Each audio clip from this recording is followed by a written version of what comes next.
I would love to leave behind right-wing fundamentalists and Christian nationalists who use Jesus, whose birth we celebrate, as a prop while legislating and fighting against his actual teachings. There's a lot of right-wing brothers and sisters in this country who identify as Christian, and they care about the manger and the crucifix, and they ignore the 30 years of teaching. 33. Well, actually 3 years of teaching he did in between.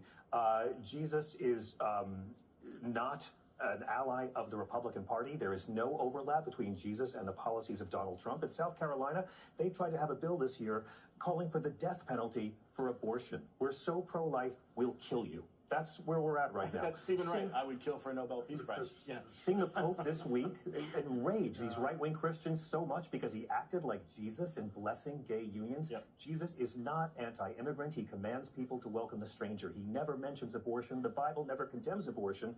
We've had 2 generations of Christians in this country who have been groomed to believe criminalizing abortion is something to do with what Jesus talked about.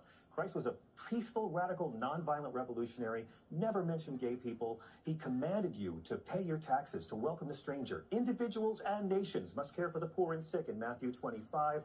He who lives by the sword must die by the sword, Luke 22. There's a reason why these right-wingers never try to put the Sermon on the Mount on walls in classrooms. It's because somebody read the Bible. Wow, just before Jesus' birthday, you're delivering. Listen, I'm the child of an ex-nun and an ex-Franciscan. Oh, wow. And if you want to criminalize abortion and put people in jail because you're so Christian, when Jesus never mentioned abortion, but you support the death penalty, which Christ actually opposed, the rest of us... a lot of men wrote the books, you well, know. But if you support those things, then the rest of us aren't obliged to take your claims of Christian piety seriously anymore. And the media is to blame because the media loves the bad guy and has made the Falwells and the Robertsons pass for what Christianity is for a generation. It's time to take the Bible back from the hypocrites and thugs. Or if